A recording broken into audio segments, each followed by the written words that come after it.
Okay.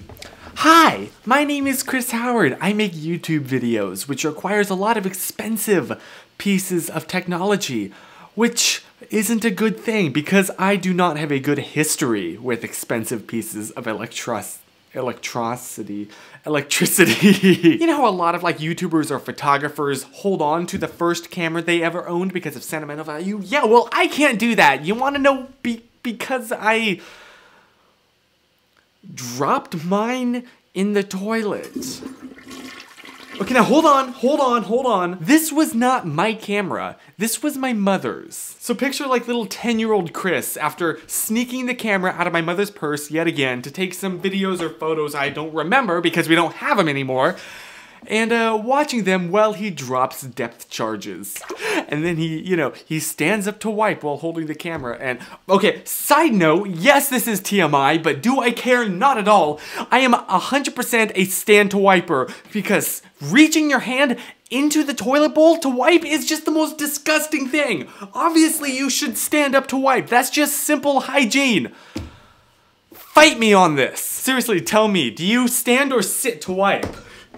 So I know whether or not to block you on Twitter. But yes, I have the toilet paper in one hand and the camera in the other hand. I'm multitasking, which I am not as skilled as doing as I thought I was because, oops, it slipped and tumbled down into the watery depths below. Yeah, imagine having to explain that one to your mother.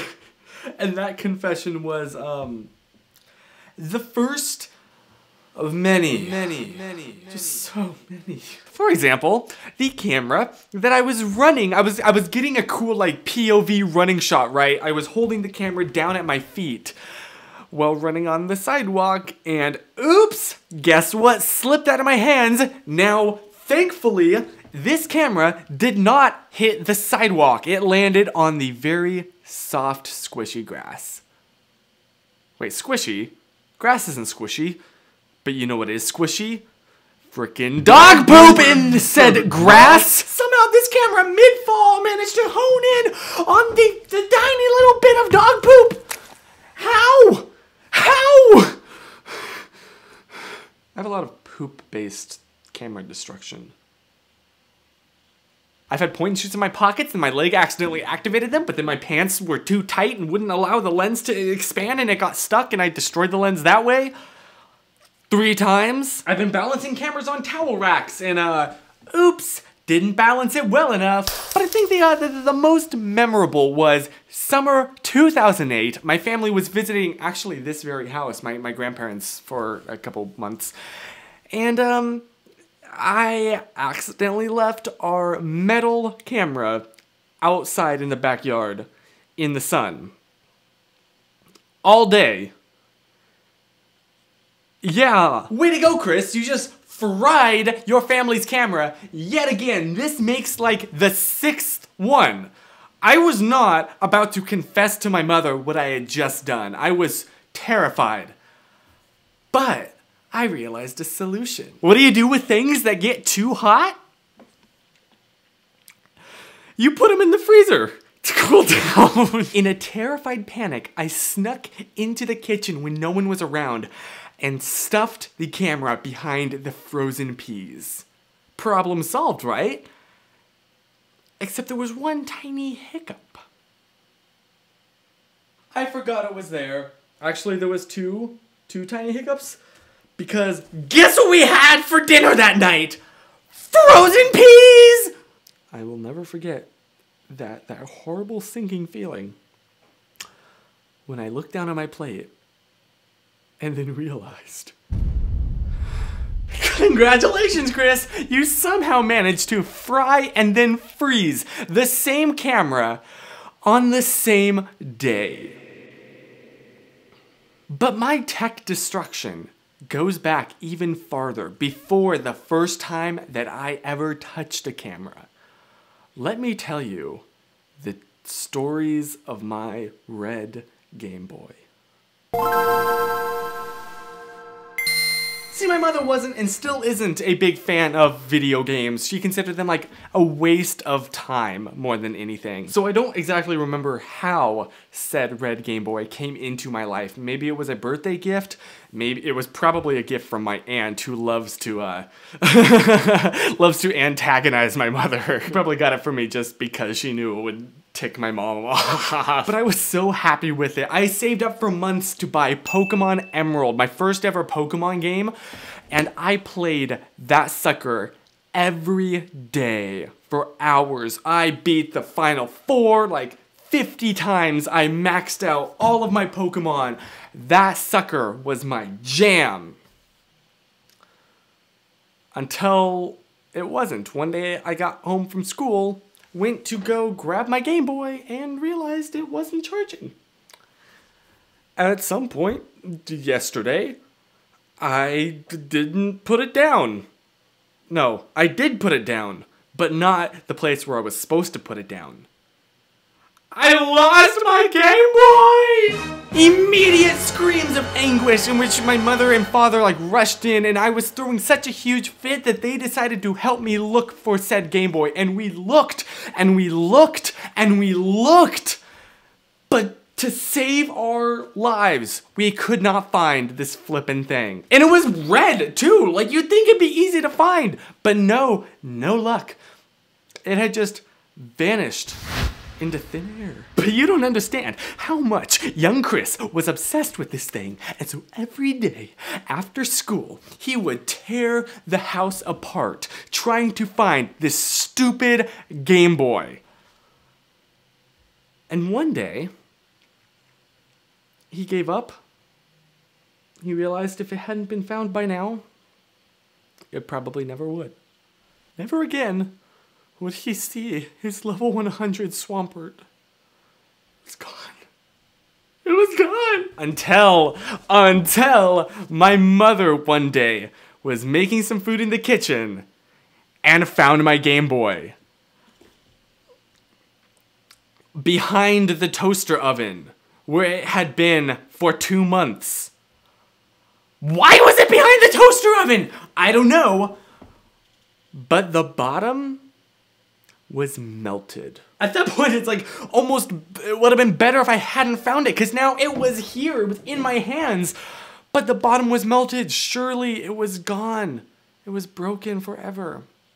But just out of desperation, I pushed in my Pokemon game. And it worked! What? It worked! There he was, my Swampert. I missed him so much. And I continued to use that Game Boy yet again every day for... Okay, well see, here's the thing. This is where my memory has a little bit of a gap, because at some point, I remember like at 13, my big life enigma had been, once again, I lost said Game Boy at some point in the last 2 years. And what I thought had happened was maybe I must have been like misbehaving, and so my mother or my father took my Game Boy as punishment and put it on top of the fridge. Because that was the last place I remember seeing it. And it must have like fallen behind the fridge, which meant it was virtually as good as gone forever. That is, until the day that we were moving out of our house in California to go, you know, live in North Carolina. And I legitimately was looking forward to the day that they took out the refrigerator so that I could finally get to my missing Game Boy and that essential piece of my childhood. And they pulled out the fridge, and there was no Game Boy. And then we left. And I was so disappointed, but thought that Game Boy was somewhere in that house. And maybe the new owners had a kid who found it and was playing it, and I could pass on my joy, you know, to the next kid. And I legitimately, I thought that was, I had accepted that as fact. Until a couple months ago, when I was talking with my grandmother, and... Okay, we're on a road trip. He has to go potty, and so we pull off, I go into the restroom with him because I'm kind of like the overprotective grandmother. And anyway, he goes to proceed, and I turn around. I hear this blip, and I turn around real quick and look, and his Game Boy that he had put on top of the toilet there just slid right into the bowl of the toilet. And I'm going, oh no. And he's looking, we're both looking. I know. I'm not sticking my hand in that toilet. I'm sorry. I'd do anything for him but that. I have no memory of this. What was it, like too traumatic for my young mind? It was just like...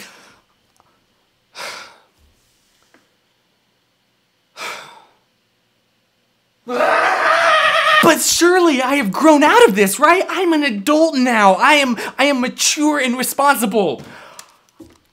This camera, well, I haven't completely destroyed it. It is definitely on its way out. This poor sucker, the lens shutters are missing. The back is totally shattered. It is barely hanging on to life.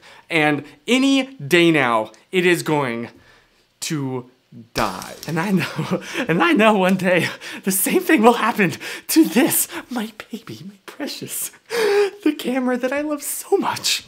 I know it's temporary, and one day I will be the cause of its demise, just like so many of its brothers and sisters before it.